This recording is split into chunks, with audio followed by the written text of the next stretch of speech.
Inter का result जारी कर दिया गया है। जैक ने रिजल्ट जारी कर दिया है। छात्राओं ने इस रिजल्ट में फिर बाजी मारी है। 95.38% छात्र मैट्रिक में पास हुए हैं। इंटर विज्ञान में 81.34% छात्र पास हुए हैं। श्रेया सोनगिरी मैट्रिक टॉपर बनी है। 490 अंक के साथ टॉपर बनी है। जमशेदपुर आदिवासी स्कूल की छात्रा इंटर साइंस में टॉपर बनी है। दिव्या कुमारी रामगढ़ इंटर साइंस टॉपर बनी है। तो रिजल्ट सामने आ चुका है। जैक ने रिजल्ट जारी किया है, जिसके बाद से छात्रों में उत्साह भी देखने को मिल रहा है और एक बार फिर से लड़कियों ने बाजी मारी है। तो इंतजार खत्म हो चुका है और एक बार फिर से आपको बताएं कि 95.38% छात्र इस बार मैट्रिक में पास हुए हैं। इंटरमीडिएट साइंस में फर्स्ट आया दिव्या कुमारी है, वो रामगढ़ का है। किस स्कूल का? वो +2 हाई स्कूल का है। GM +2 high school. 98% है उनका। आपका सेकंड आई खुशी कुमारी है, वो रांची का है, उसलैन इंटर कॉलेज का है। तो ये जानकारी जैक की तरफ से दी जा रही थी। जैक बोर्ड का मैट्रिक का रिजल्ट जारी किया जा चुका है। इंटर साइंस का भी रिजल्ट जारी किया है और निरंजन हमारे सहयोगी फोन लाइन पर है। निरंजन, मैट्रिक और इंटर का रिजल्ट जारी कर दिया गया है और लड़कियों ने फिर से बाजी मारी है। किस तरीके से रिजल्ट को देखा जाए, कितना उत्साह छात्रों में? देखिए, जिस तरह से बहुत कम समय में जैक द्वारा रिजल्ट जारी किया गया है, निश्चित तौर पर ये ऐतिहासिक है। पिछले 2 साल से कोविड संक्रमण काल का दौर रहा, तो उसमें टॉपर का रिजल्ट नहीं जारी किया जा रहा था, लेकिन इस बार टॉपर का भी रिजल्ट जारी किया गया। लेकिन परसेंटेज की बात करें तो जहां मैट्रिक में 95.38% है, तो वहीं इंटर में 81.45% है। लेकिन कुल मिलाकर के जो छात्राओं की संख्या इस बार रही है, वो छात्र बैठे भी हैं, रिजल्ट भी, परफॉर्मेंस भी बेहतर रहा है। क्योंकि देखा जाए तो जो टॉप है, यानी जो टॉपर किया गया है, वो छात्रा ही है। ये आदिवासी हाई स्कूल जमशेदपुर का है। दीक्षा भारती जो तीसरा है, वो हजारीबाग इंदिरा गांधी स्कूल की है। कुल मिलाकर के देखें तो 1 से जो 3 है, उसमें 2 टॉपर गर्ल्स हैं और 1 बॉयज हैं। तो कुल मिलाकर के मैट्रिक और इंटर में दोनों में जो है उनका परसेंटेज जो रहा है, वो छात्राओं का ही रहा है। चलिए, बिल्कुल। तो छात्राओं ने बाजी मारी है। बहुत बहुत शुक्रिया तमाम जानकारी के लिए निरंजन आपका। तो चलिए बढ़ते आगे। रिजल्ट जारी हो चुका है और यूपीएससी की बात की जाए तो यूपीएससी की भी सिविल सेवा परीक्षा 2022 में एक बार फिर से बिहार की प्रतिभा का डंका बजा है। इशिता किशोर ने जहां ऑल इंडिया रैंकिंग में पहला स्थान हासिल किया है, वहीं बिहार की गरिमा लोहिया ने दूसरा स्थान लाकर राज्य का नाम रोशन किया है। गरिमा लोहिया बक्सर की रहने वाली हैं। गरिमा की इस सफलता के बाद उनके घर पर बधाई देने वालों का तांता लग गया है। गरिमा ने बक्सर में प्रारंभिक शिक्षा पूरी करने के बाद दिल्ली से स्नातक की डिग्री ली और सोशल मीडिया से मोटिवेशन मिलने के बाद सिविल सर्विसेज की तैयारी शुरू की थी। गरिमा लोहिया से बात की हमारे संवाददाता पुष्पराज ने। तो ये तस्वीर देखिए, किस तरीके से टॉपर बनने के बाद से, अच्छे रैंक लाने के बाद से किस तरीके से खुशी का माहौल नजर आ रहा है। और गरिमा ने दिल्ली से स्नातक की है और देखिए गरिमा के घर में कितनी खुशी जो है वो देखने को मिल रही है। यूपीएससी परीक्षा 2022 का रिजल्ट जारी हो चुका है। काफी प्रतिष्ठित प्रतियोगिता परीक्षा देश का यह माना जाता है और ऐसे में बिहार का जो दबदबा है वो देखने को मिला है। यूपीएससी की सेकंड टॉपर गरिमा बक्सर की हैं और गरिमा न्यूज 18 से बात करने के लिए आज मौजूद हैं। गरिमा से बात करते हैं कि किस तरह का इतना बड़ा अचीवमेंट इन्होंने किया। बक्सर जैसे छोटे कस्बाई जगह पर रह करके इन्होंने बताया कि आज तक इन्होंने कोई कोचिंग संस्था ज्वाइन नहीं किया। कैसे ये इस मुकाम तक पहुंचे, इनसे बात करते हैं। गरिमा, सबसे पहले न्यूज 18 में आपका स्वागत है। क्या कुछ कहेंगे आप, इतनी बड़ी सफलता मिली है आपको? मैं बहुत खुश हूँ और मैं बहुत लकी समझती हूँ अपने आप को कि मुझे आज इतना बड़ा दिन देखने को मिला। तो I am very happy and very blessed. कैसे आप इस मुकाम तक पहुंची? इस मुकाम पर पहुंचने के लिए जहां युवा दिन रात लगा रहता है, कैसे आपने पहुंची? क्या प्रिपरेशन था? मैंने कोविड में घर से ही तैयारी स्टार्ट की और ऑनलाइन रिसोर्सेज का हेल्प लिया पूरा और इस तरीके से धीरे धीरे पढ़ते पढ़ते कुछ असफलता भी आई, फिर पढ़ते पढ़ते मैंने आज मेरा रिजल्ट है। आपकी स्कूलिंग कहाँ से हुई, कहाँ से आपने पढ़ाई की, वो कुछ बताइए अपने बारे में। जी, तो 10th तक मैंने यही बक्सर रह करके वुडस्टॉक स्कूल से पढ़ाई की और उसके बाद मैंने अपना 11th and 12th Sunbeam hostel Bhagwanpur से किया। फिर ग्रेजुएशन मैंने दिल्ली यूनिवर्सिटी से की और उसके बाद से मैं यही तैयारी कर रही हूँ घर पर रहकर ही। गरिमा, आप इस मुकाम पर पहुंचने के लिए कितनी देर आप कठिन परिश्रम करती होंगी, कठिन मेहनत करती होंगी, कैसे आपने इस मुकाम तक पहुंची, आप ये कुछ बताइए युवाओं को। मुझे लगता है इस मुकाम तक पहुंचने के लिए सबसे इम्पोर्टेंट है कि आप डेली डिसिप्लिन और कंसिस्टेंसी के साथ पढ़ें। आपको कुछ दिन ऐसा होगा जब आपको लगेगा आपको पढ़ने का मन नहीं, आपको लग रहा है कि ये नहीं हो पाएगा, बट एक रूटीन की तरह पढ़ें और एक ना एक दिन आपको सफलता ज़रूर मिलेगी। गरिमा, आप अपने जैसे युवाओं के लिए क्या कहना चाहेंगे जो दिन रात लगे हुए हैं, ऐसे लोगों के लिए क्या संदेश देंगे आप? आप इतना बड़ा सपना देख रहे हैं तो आप बस मेहनत करते जाइए और बाकी सब कुछ आपके लिए फेवर में काम करेगा, बट आप अपने मेहनत में थोड़ा सा भी कॉम्प्रोमाइज मत करिए एंड एक दिन आपको भी इतना अच्छा सक्सेस देखने को जरूर मिलेगा। आप इसका श्रेय किसको देंगे, फैमिली मेंबर में कौन से लोग सपोर्ट किया इतना आपको? मैं अपनी मम्मी को इसका सारा श्रेय देना चाहती हूँ। उन्होंने बहुत मेहनत करी है मेरे साथ और अगर उन्होंने इतना मोटिवेट नहीं किया होता तो शायद मैंने इसकी तैयारी भी नहीं शुरू की होती। तो शी इज माई मोटिवेशन। कौन है आपकी मदर? यहाँ गरिमा की माँ से हम बात करते हैं, कैसा लग रहा है माँ, ये बताइए कैसा लग रहा है आपको? आज बहुत अच्छा लग रहा है, इसी दिन का इंतजार था आज हमें। क्या कहेंगे अपनी बेटी को इस मुकाम तक लाने के लिए, आपका कितना श्रेय रहा इसमें? मेहनत इसने किया, बस सपोर्ट मैंने किया, थोड़ा सा साथ, रात भर जगा, दिन भर इसके साथ रहा, बस यही है। आज जब सूचना आई कि बेटी सेकंड टॉपर है तो घर में कैसा माहौल है? बहुत खुशी का माहौल, बहुत अच्छा लगा कि सबके आशीर्वाद, बड़ों के आशीर्वाद से आज ये दिन आया, इसकी मेहनत का रंग आया।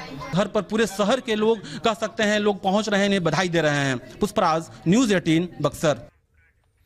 खबर रांची से, जहां सिकदरी थाना क्षेत्र में हो रही शादी की खुशियां मातम में बदल गई जब शादी की रस्मों के दौरान एक तेज रफ्तार कार ने बारातियों को कुचल दिया। भीषण हादसे में 3 लोगों की मौत हो गई। हादसे के बाद मौके पर अफरा तफरी मच गई। हादसे में करीब 20 लोग घायल बताए जा रहे हैं।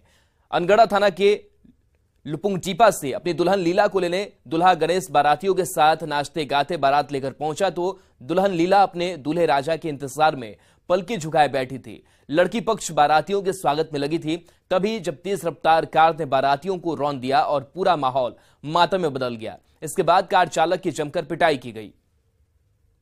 बारात आ गई तो हम लोग सब लोग वेलकम के लिए, जो हम लोग का जो समाज में चलती है, तो हम लोग बरमाला जो बाराती होता है उनको वेलकम करते हैं, जो हम लोग सराती होते हैं तो हम लोग सराती की ओर से थे और हम लोग उसको मालार्पण करके उन लोग को हम लोग वेलकम के लिए गए। बस उसी दौरान हम लोग को ये दोनों पार्टी जब जैसे मिलन हो रहा था, उसी दौरान हम लोग पीछे से उन लोग को वेलकम करे थे। पीछे से गाड़ी कैसे आया, क्या आया, हम लोग को कोई समझ में नहीं। मैं खुद 15 मिनट तक वहीं बेहोश रहा, मैं किसी तरह उठा।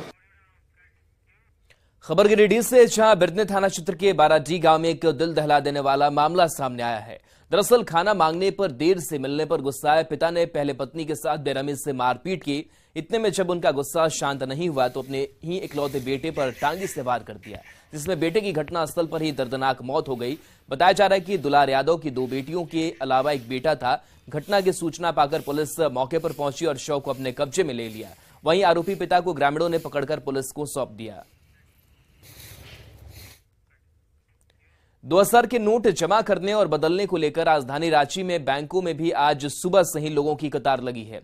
इनमें कई लोग ऐसे हैं जिनके पास पैसे बचत के रूप में रखे थे। खासकर बैंकों में महिलाओं की भीड़ 2000 के नोट जमा करने को लेकर पुरुषों की तुलना में ज्यादा देखी जा रही है। कुछ महिलाएं सरकार के इस फैसले से दुखी भी नजर आई। रांची से ज्यादा जानकारी दे रहे हैं न्यूज़ 18 संवाददाता संजय कुमार सन्हा। देश भर के बैंकों में आज से 2000 के नोट बदले जा रहे हैं। लिहाजा राजधानी रांची के भी तमाम बैंकों में आज से लोगों की भीड़ देखी जा रही है। तमाम लोग कतार में खड़े हैं और यहाँ पर देख रहे हैं कि कई लोग ऐसे हैं जिन्हें अपने नोट बदलने हैं या बैंक में जमा करने हैं। मैडम, आज आप पहुंची हैं, आपके पास तो एक ही 2000 का नोट दिख रहा है। हाँ सर, मेरे पास एक ही है। डेली कमाने वालों के पास कहाँ से रहेगा 2000 का रुपया, ये 3 नोट ज्यादा। बस मेरे पास था 2000 का एक, तो मेरा बेटा का एडमिशन कराना है, तो वहाँ जाएंगे तो हमको लगा कि नहीं लेंगे 2000 का, इससे अच्छा है बदली कर लेते हैं। तो जमा करने आए 20,000 दिखलाएंगे। देख रहे हैं कि आम लोग हैं। अब जब से सरकार ने ये फैसला लिया है तो उसके बाद जो कुछ भी आज जो नोट थे, देखिए, हाँ मुझे लाइट हाउस के लिए जमा करना है। पिछले बार भी 500 1000 के नोट के जब नोटबंदी का समय आया था तो उन्हें अपने सेविंग्स निकालनी पड़ी थी और लिहाजा चूंकि पैसे छुपा कर रखे गए थे, जो बचत होता है आमतौर गृहिणियों का, एक बार फिर बैंकों में एक जो भीड़ जो है, तरह तरह की भीड़ है, पहुंचने लगी है 2000 के नोट बदलने को लेकर, जमा करने को लेकर। कैमरामैन प्रभाकर के साथ संजय कुमार सिन्हा, न्यूज 18 रांची। झारखंड में पारा बढ़ता ही जा रहा है। ऐसे में 41 डिग्री पारे के बीच खूंटी के पहाड़ और जंगल तपने लगे हैं। हालात यह है कि पानी को लेकर सरकारी दावे फेल हो चुके हैं और इन इलाकों के लोगों के लिए पानी का सहारा नाला बन चुकी बरसाती नदियां ही रह गई है।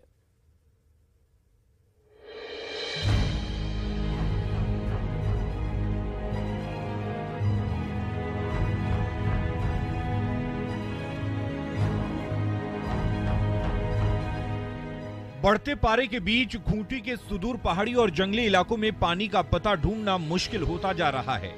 जिले के अड़की प्रखंड के कोरबा, गम्हरिया और बीरबांकी समेत कई गांवों में पानी का जलस्तर पताल लोक तक जा पहुंचा है। पहाड़ और जंगलों से घिरे बीरबांकी गांव में सरकारी चापाकल और कुएं पूरी तरह से सूख चुके हैं और शायद इसीलिए इन इलाकों में लोग पानी की चोरी तक करने लगे हैं। काम धंधा छोड़कर हम लोग दिन भर पानी भरते हैं और ना कुछ काम करने पाते हैं। दिन भर एकदम पानी ले जाने में हम लोग दिन बीत जाता है और नहाने के लिए भी घर ले जाना पड़ता है। यहाँ कोरवा गांव में चापाकल का कोई सुविधा नहीं है और हम लोग बड़ी दूर से डाड़ी का पानी पीते हैं। डाड़ी भी बड़ी सूख चुकी है और यहाँ पानी का बहुत ही तकलीफ है। जो चापाकल है वो सब खराब हो चुका है। इन इलाकों में गंगा और राजा रानी नदी ही एकमात्र पानी का जरिया है। हालांकि गर्मी में ये बरसाती नदी अब गंदा नाला बन चुकी है, लेकिन गांव की मुखिया हो या दूसरे लोग, तमाम ग्रामीणों की प्यास बुझाने और रोजमर्रा की जरूरतों का यही एकमात्र जरिया भी है। लेकिन इस बचे खुचे पानी को भी टैंकर में भरकर सरकारी योजनाओं और आसपास के होटल में जरूरत के लिए पहुंचा दिया जाता है। ऐसे में यहाँ के लोगों के लिए शादी में आने वाले मेहमानों की प्यास बुझाना सबसे बड़ी चुनौती होती है। यही एक नदी है, जैसे लोगों को कहीं शादी उदी हुआ, चाहे कोई भी प्रोग्राम हुआ, तो मात्र यही एक नदी है और यही नदी से 10 किलोमीटर तक, 5 किलोमीटर तक पानी जाता है और इसी से आदमी अभी यूज कर रहा है। पानी को लेकर सरकारी दावे तो बहुत किए जाते हैं। गर्मी से पहले सिस्टम अपने आप को तैयार भी बताता है, लेकिन ये तस्वीरें उन तमाम दावों और तैयारियों को आईना दिखाती हैं। जिंदगी काफी मुश्किलों से भरी है। ये नदी लाइफलाइन है यहाँ की और दरअसल इसे आसपास सड़कों का निर्माण किया जा रहा है, बड़े पैमाने पर सड़क भी बन रही है। ऐसे में यही नदी का पानी उन सड़कों पर छिड़काव किया जा रहा है। पीने का हो या रोजमर्रा की जिंदगी हो, तमाम चीजों के लिए गंगा राजा रानी जो बरसाती नदी है, यही लाइफलाइन बनी हुई है। लेकिन लोग ये मांग कर रहे हैं कि अब जो है, जो बुनियादी सुविधाएं हैं, खासकर पानी को लेकर, वो सुविधाएं खूंटी की अड़की प्रखंड के बीरबांकी गांव को मिलनी चाहिए, क्योंकि जिंदगी हर दिन कह सकते हैं कि मुश्किलों से भरती जा रही है। कैमरामैन प्रभाकर के साथ संजय कुमार सिन्हा, न्यूज 18 खूंटी। रांची के खाकी में राज्य सरकार ने 2012 में जीएमपी लैब बनाने का प्रोजेक्ट लाया था। प्रोजेक्ट की स्वीकृति मिली और करीबन 28 करोड़ की लागत से 2014 में जीएमपी लैब का निर्माण शुरू किया गया। लेकिन पिछले 9 वर्षों से ये लैब बनाने का सिलसिला जारी है। सरकार ने इस लैब को बनाने के लिए अब तक 28 करोड़ खर्च भी कर दिए हैं, पर इस लैब को स्वीकृति नहीं मिल पाई है। दरअसल जीएमपी लैब में पशुपालन विभाग का वैक्सीन बनाना था। अब राज्य सरकार के बने इस भवन को फिलहाल स्थानीय ग्रामीण मवेशियों को चराने का स्थल बना लिया है। अधिक जानकारी दे रहे हैं संवाददाता Gaurav Jha. Vaccine production unit Jharkhand सरकार द्वारा 2014 से निर्माणाधीन है, जिसके क्रम में लगभग 80% भवन निर्माण के कार्य पूरे हो चुके हैं, परंतु इसमें मशीन और अन्य उपकरण को लगाया जाना है। उसका वैलिडेशन होगा, उसका डॉक्यूमेंटेशन होगा और कुछ मानक के अनुरूप कार्य जो बाकी है, जैसे waste material discharges, animal house, animals postmortem house, vaccine keeping store, ये सब अभी बनना बाकी है। 28 करोड़ की लागत से बढ़ रहे सरकारी भवन के बाउंड्री के अंदर तवेले में तब्दील हो चुका है। मेरे पीछे आप सबसे पहले तो ये गाय को देखिए। ये गाय उस जगह पर बैठी हुई है जिस जगह पर कि 28 करोड़ की लागत से वैक्सीन यूनिट बनाया जा रहा था, यानी जीएमपी लैब राज्य सरकार ने बनाने की ठानी थी। सबसे पहले जब हम कैमरे को उस ओर घुमाएंगे तो आपको पता चलेगा कि वो एंट्री गेट है। जीएमपी जो लैब कांके में बनाया जा रहा है उसका वो एंट्री गेट है। 2014 से इस भवन को बनाने की तैयारी राज्य सरकार ने की थी। 2014 से इस भवन को बनाया गया था, लेकिन जब यहाँ पर केंद्र की टीम जाँच करने के लिए आई, यानी कि नेशनल डेयरी डेवलपमेंट बोर्ड की टीम यहाँ पर जाँच करने के लिए आई, तो पता चला कि 28 करोड़ से के लागत से बन रहे इस भवन को उस अनुकूल नहीं बनाया गया है जो एक लैब के लिए होता है, और कहा गया कि जीएमपी स्टैंडर्ड पर यह सही नहीं है। इस वजह से इसमें और भी चीजें करनी होगी। पिछले 10 बरस गुजर गए, करीबन 9 से 10 बरस का समय गुजर गया, लेकिन अब तक ये भवन बनकर तैयार नहीं हो पाया और जीएमपी लैब झारखंड में नहीं बन पाया। अगर ये लैब यहाँ पर बन जाता तो कई तरह की जो सुविधाएं थी वो यहाँ पर मिल सकती थी। यहाँ पर जब वैक्सीन बनता तो बताया जाता है कि HSBQ anthrax vaccine, swine fever की वैक्सीन, रानीखेत की वैक्सीन, ये तमाम वैक्सीन का उत्पादन यहाँ पर राज्य सरकार कर सकती थी, लेकिन मानक के अनुकूल मानक पर यह भवन सही नहीं उतर पाया और ये एक बड़ा कारण रहा कि यहाँ पर इनको सर्टिफिकेशन नहीं मिला और अब तक इसका काम पिछले 10 वर्षों में पूर्ण नहीं हुआ। अंदाजा लगाइए कि जब 28 करोड़ रुपए खर्च कर दिए गए तो क्या इस वजह से खर्च किए गए कि जब 8 से 10 साल गुजरने लग जाएंगे तो यहाँ गायें बैठेंगी और इसका कोई उपयोग नहीं हो पाएगा। सवाल राज्य सरकार से कई सारे होंगे, मंत्री से होंगे कि आखिर इस तरीके का भवन जब उन्होंने बनाया तो ये काम पूर्ण क्यों नहीं हो पाया, और अगर काम पूर्ण अब तक नहीं हो पाया तो आखिर काम कब तक पूर्ण होगा। गौरव झा, न्यूज़ 18, रांची। खबर पश्चिमी सिंहभूम से है, जहां 24 मई को ट्रैफिक कम पावर ब्लॉक को लेकर चक्रधरपुर रेल मंडल से गुजरने वाली 16 एक्सप्रेस ट्रेनों का परिचालन रद्द रहेगा। कल 24 मई को रेलवे के 8 घंटे का ट्रैफिक कम पावर ब्लॉक लेकर चक्रधरपुर रेल मंडल के कांस बहाल और राजगांगपुर स्टेशनों के बीच रेलवे फाटक के पास अंडरपास का निर्माण करेगी। ज्यादा जानकारी दे रहे हैं संवाददाता रुपेश प्रधान। 24 मई को कल चक्रधरपुर रेल मंडल के कांसबहाल और राजगंगपुर रेलवे स्टेशन के बीच रेलवे फाटक के पास रेलवे द्वारा अंडरपास का निर्माण किया जाएगा। इसको लेकर रेलवे द्वारा ट्रैफिक कम पावर ब्लॉक 8 घंटे का लिया गया है, जिस दौरान ये निर्माण कार्य होगा, और इसको लेकर रेलवे द्वारा चक्रधरपुर रेल मंडल से गुजरने वाले 16 एक्सप्रेस ट्रेनों को रद्द कर दिया गया है, जिसमें Tata Itwari express, Tata Bilaspur express, Howrah Mumbai Duronto express up और डाउन समेत 16 एक्सप्रेस ट्रेनों का परिचालन रद्द कर दिया गया है।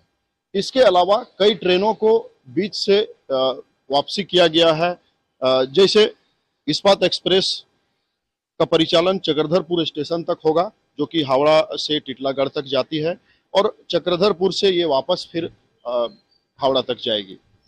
इसी तरह कुछ ट्रेनों को शॉर्ट टर्मिनेट किया गया है और 16 जो एक्सप्रेस ट्रेन हैं उन्हें पूरी तरह रद्द कर दिया गया है।